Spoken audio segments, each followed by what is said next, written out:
Mr. Ronnie Chan, please. Thank you, Chair. Just now, the FS mentioned that for our property market, because of the epidemic situation has stabilized, the transaction has risen to 6,500 in May, and the flag prices are high. Both the FS and the government's economists mentioned that the home affordability has raised to 63%, which is a historical high. Wage growth has been slowest in 10 years. However, the flag prices are still rising.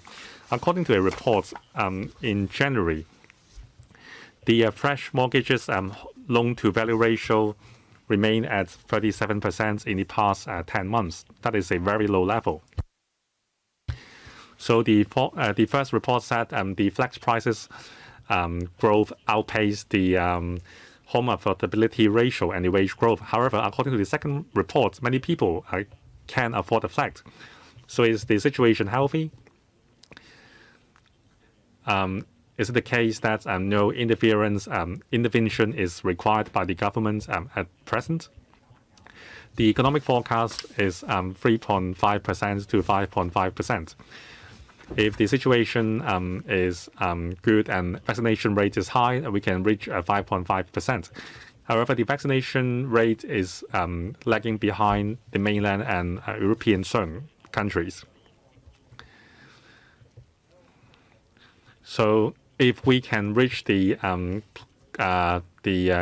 global level of vaccination rate, what will our economic growth be? And what will our economic growth be if the vaccination rate is bad? Can we have the concrete statistics? Thank you very much for the questions.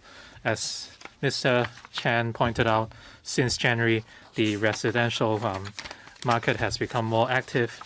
In April and May, the average number of transactions reached almost 7,000 per month, including first and second hand units.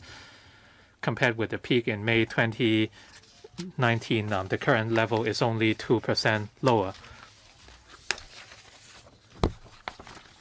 So far this year, property prices have gone up by almost 30%. Property prices are affected by a myriad of factors, including the economy, the employment situation, as well as demand and supply. We see substantial supply going forward. In terms of the number of units to be made available in the next 5 years, on average, there will be 18,000 new units every year, or 5% higher than the last 5 years. We urge the public to be sensible in making housing decisions. In terms of the repayment to income ratio with the macroprudential measures in place,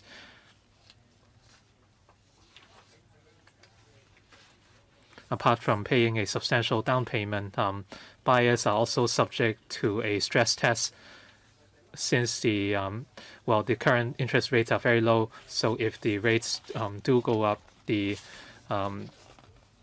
buyers would need to consider the affordability. So that's why the test is in place. In terms of vaccination, GDP forecast for the year is 3.5 to 5.5%.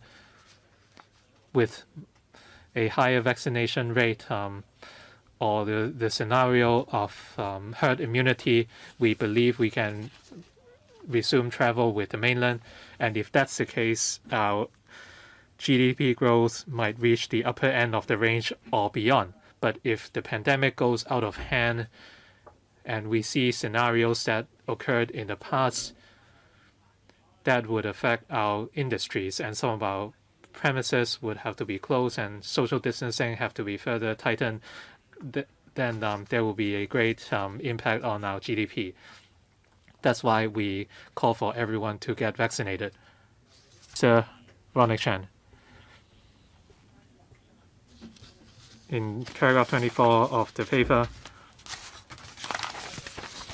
the SFC is promoting the use of digital currencies in cross-border payment. They are working with PBOC and the Central Bank of the United Arab Emirates in creating a blockchain-based cross-border corridor network proof of concept prototype. Is any development timeline available? Apart from the central bank digital currencies, for business purpose, a retail CBDCs would also be studied. And will there be tests on different scenarios like the electronic CNY? And will there be any collaboration with the central or the PBOC? As for the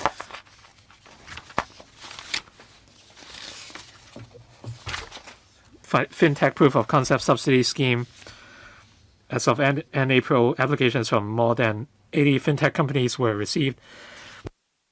And each project would be given a subsidy of $100,000 to $150,000. Since you have received more than 80 applications already, where does the situation stand, and would you replenish the subsidies if needed? My colleague will talk about the FinTech Proof of Concept Subsidy Scheme, and Hong Kong Monetary Authority will talk about their work with the PBOC. For the FinTech POC subsidy scheme, we received more than 80 applications, but not all of them are eligible for subsidy. For applications of a similar nature, we will only grant the better project. We will not grant redundant applications. Of the 80 applications, amount 2/3 could be granted, and we should still have money left in the balance to accept more applications from banks and fintech companies. We have disseminated the messages through Cyberport, and applications could still be lodged from interested parties. Colin, thank you.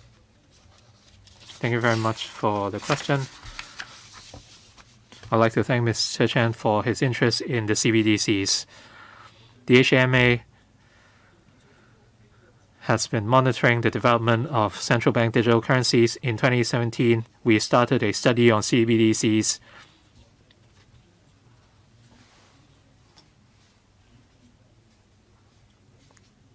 The study outcome pointed to a number of uses of CBDCs in cross-border payments.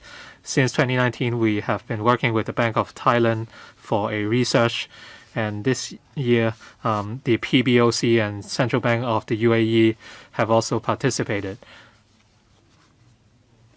As to whether we will announce results of the study, the answer is yes.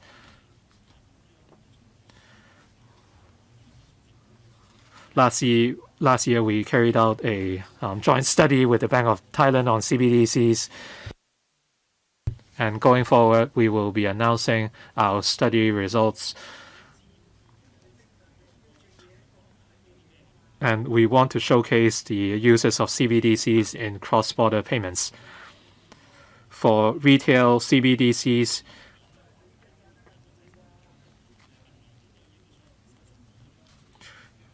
you might realize that there is strong international interest in recent times on retail CBDCs. That is why we will begin studying the technical aspects of retail CBDCs in Hong Kong and how it could be adopted. And the study is a technical one. Hong Kong has many forms of digital payment, but in light of global developments, we will be assessing the technical aspects of retail CBDCs. As to whether we will work with other central banks in the future, we remain open.